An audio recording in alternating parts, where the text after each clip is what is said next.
नमस्कार दोस्तों, इस वीडियो में जो है वो हम असुर जाति के इतिहास को देखेंगे। असुर जाति का इतिहास, क्योंकि हो क्या रहा है, अब आप लोगों के मन में क्वेश्चन आता होगा कि जो मैं ये जाति वाला कंसेप्ट लेके आता हूँ, क्यों, इसका क्या आवश्यकता है। दोस्तों देखिए, जातिवाद समाप्त नहीं हुआ है।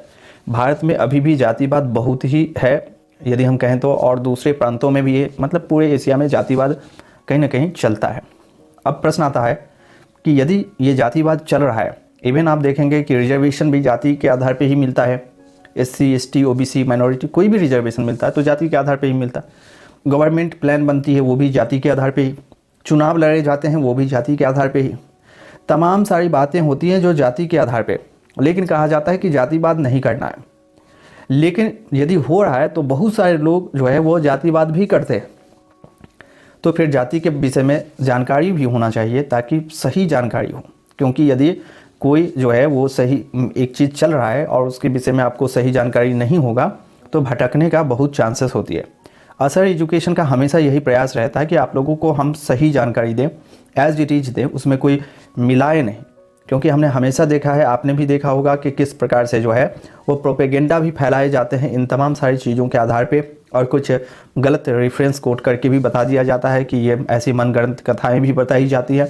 और बहुत ही प्रेस्टीजियस मीडिया चैनल और जगहों पे इन तरीके के मनगढ़ंत कथाएं बताई जाती है। और एक पंचाल ब्राह्मण समाज का मैंने सुनार भाइयों के ऊपर जो है वो लेटेस्ट जो वीडियो लाया, उस पर हमारे सुनार भाइयों का एक आपत्ति था कि आपने जो है वो यहाँ पे इस तरीके की बात क्यों किया। देखिए दोस्तों, मैंने नहीं किया। विकिपीडिया पे जो कंटेंट अवेलेबल है, और सुनार ब्राह्मण होते हैं, पंचाल ब्राह्मण समाज के अंतर्गत आते हैं, वो मुझे मालूम था। मैंने बहुत सारे लंबे समय से मैंने भी जो है वो कंटेंट को देख रहा था, लेकिन एकदम से वो सभी कंटेंट गायब हो चुके हैं।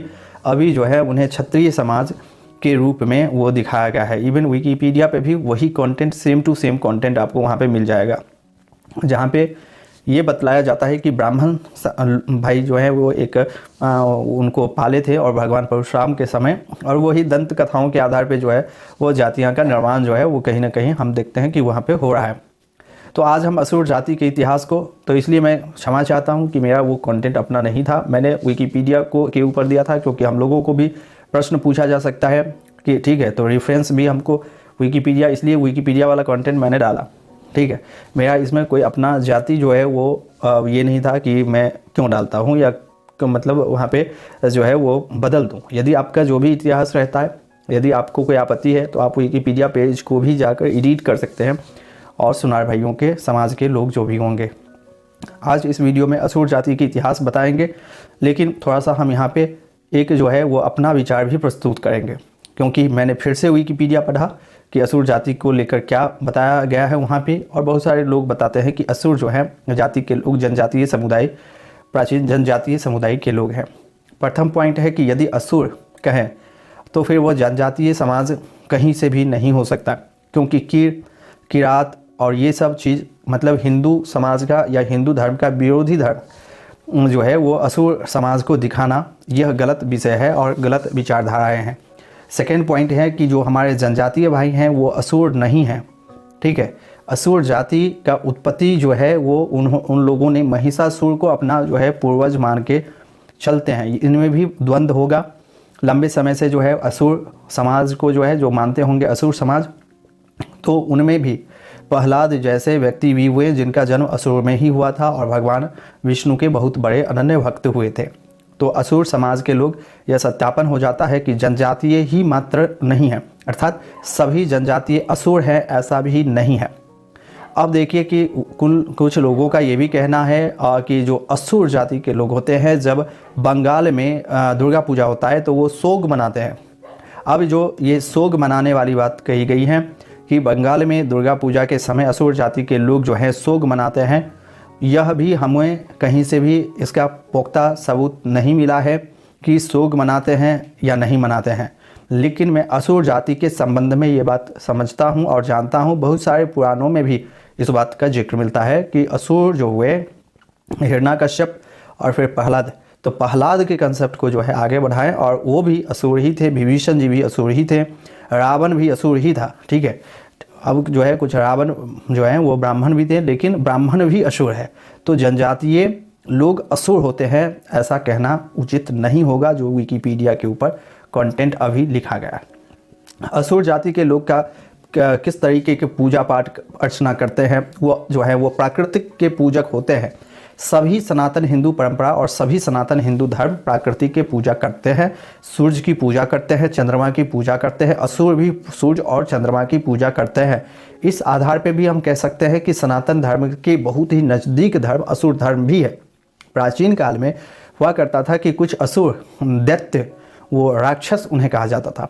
असुर जो है वो उस वक्त असुर समाज या जो उन्हें राक्षस के रूप में देखा जाता था, वो जो है हिंदू धर्म के विरोध में काम करते थे।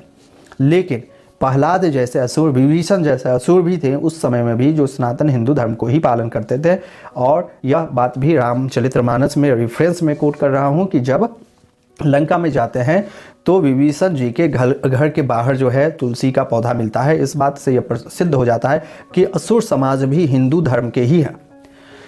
और जो जनजातीय समुदाय हैं, जो नागवंशीय हैं, या तो फिर जो हम कहें कि भगवान शिव के गले में जो नाग है उसी चीज़ का परिचायक है कि जनजातीय समुदाय को भी जो है बहुत बड़े मात्रा में जनजातीय समुदाय के लोग हैं जो हिंदू सनातन परंपरा को ही मानते हैं।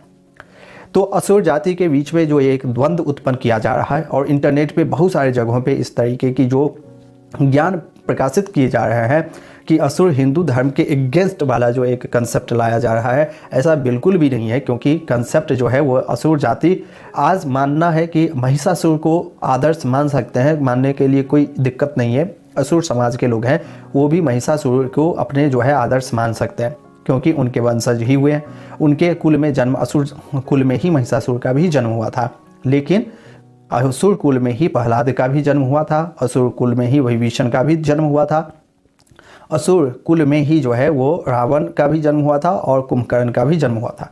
तो ये भी असुर जाति के आदर्श माने जाते हैं। प्राकृतिक में यदि हम पूजन देखें कि किस प्रकार के जो है डिवोशंस होते हैं, so there is nothings more about but one things to understand here कि असुर कास्ट सिस्टम्स जो है इंडिया के अंदर, या असुर जाति के इतिहास के दौरान जो है उनकी पूजा पाठ, जो वो औजार के पूजा पाठ करते हैं, उन औजारों को साफ करते हैं, अग्नि की पूजक होते हैं। वेद पुराणों में कहा गया है कि अग्नि के जो पूरक होते हैं वो प्राचीन रूप से विष्णुइज्म यानी कि विष्णु धर्म को ही पालन करते हैं कहीं ना कहीं।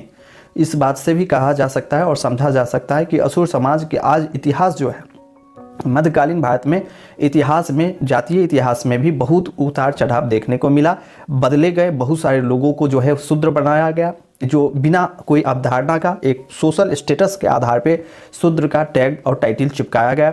आज हम सबको चाहिए, आवश्यकता है कि एक जो है वो कंसेप्चुअल और जो वैदिक पुराणिक जो कंसेप्ट है उस चीज़ के आधार पे ही हम किसी को तय करें कि कौन शूद्र है या कौन नहीं है। अपने मन के आधार पे या किसी के सोशल स्टेटस देख के कोई गरीब है तो उनको शूद्र कह देना ये बिल्कुल गलत है। वो दलित हो सकते हैं, वो शूद्र नहीं, क्योंकि शूद्र एक रिलीजियस कंसेप्ट है और दलित जो है वो एक सोशल स्टेटस के ऊपर कंसेप्ट है। जो दलित समुदाय है या दलित जाति है, जो शूद्र जाति है वो बिल्कुल अलग है। जो असुर जाति है उनका पूजा पाठ भी उसी प्रकार से होता है। कुछ लोग इन्हें जनजातीय समुदाय बिहार झारखंड में पाए जाते हैं। अधिकांश असुर जाति के लोग वो वेस्ट बंगाल में भी पाए जाते हैं और फिर जो है ओडिशा में भी इनकी अच्छी खासी आबादी होने का अनुमान लगाया जाता है। असुर जाति के लोग भी हिंदू धर्म और सनातन धर्म के मानने वाले होते हैं और तमाम सारे रेफरेंस के आधार पे ये बात मैं कह रहा हूँ कि असुर जाति के लोग भी और सभी जनजातीय समुदाय को जिस प्रकार से असुर दिखलाने का कोशिश किया है या वो भी गलत है। और सेकेंड पॉइंट है कि तो यह एक फैक्चुअल एविडेंस के आधार पे मैं आपको तार्किक आधार पे बात कर रहा हूँ। इसके ऊपर जो है वो बहुत सारे फैक्ट्स हैं, बहुत सारे पुराण और वेदों में जो है रामायणों में, महाभारतों में भी जिक्र है। खांडवप्रस्थ और नागवंश किस प्रकार से उस वहाँ पे था, तमाम सारी जानकारियाँ हैं।